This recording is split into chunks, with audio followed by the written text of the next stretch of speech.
bit worried, argue, about one of the greatest democracies in the world, given that the US president has effectively dismissed the counting in the elections? Well, the great thing about the United States, it is a great democracy, and it does have great institutions. And we have a deep and wide relationship with the United States, which is incredibly important to Australia. We are both like-minded and like in so many ways. Our values, our partnerships, economic, security, and in so many ways. And I have great confidence in the democracy of the United States. And I have great confidence in their institutions. And the thing about great institutions and democracies is they deal with whatever challenges come, just like our own does. And that's why I express confidence. I think, a great democracy, having a great election with the greatest turnout it's ever seen in its history, is actually a demonstration of democracy working. Do you think that Donald Trump's trying to undermine democracy, given his claims of electoral fraud and his move to stop counting? Well, I'm not a participant in the US political process. I am a partner. Australia is a partner with the United States, and we respect the decisions that the American people make in their democracy. And we'll be patient and we'll await the outcome of their process. It's not for me to run a commentary on those things, and I won't.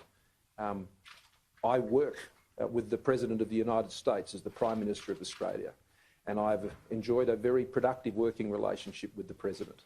And I will always put Australia's interests first in that relationship. Prime Minister, do you share the views of your former parliamentary colleague, Joe Hockey, who suggested that there could have been fraud in this election? Or do you share the views of your current parliamentary colleague, Dave Sharma, who said that a leader needs to respect the sanctity of the process, facilitate a peaceful transfer of power when needed? Well, I expressed my own views, and I've just expressed them. How worrying is it, Prime Minister?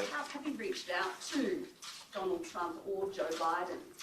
It's not appropriate at this time. The way you normally, obviously we have ongoing dealings with the US government, and that's normal. But in terms of the political events in the United States, it's the appropriate response to be patient and respectful, and that's exactly what we're doing. Would it be damaging or potentially damaging to the relationship between Australia and the US, or the US standing in the world, if there is a protracted period of uncertainty with court battles and the like before we find out the ultimate winner of this election?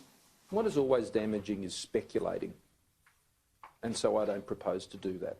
Media can, you can, that's fine. But governments don't speculate.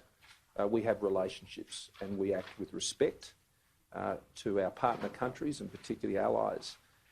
The United States is a great country. They're a great people, and they are making a decision about who should lead them. And we have that same opportunity here in Australia.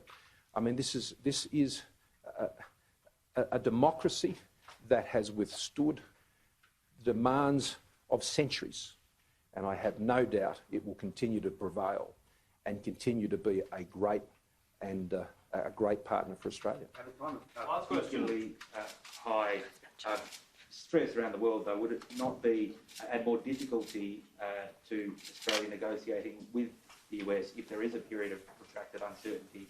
And following on from that, do you share concerns that China is increasingly targeting more industries in Australia, like wine? We've seen reports in the Australian newspaper today that they're going to suffer. Well, first of all, I don't share the impatience of others when it comes to a result being arrived at.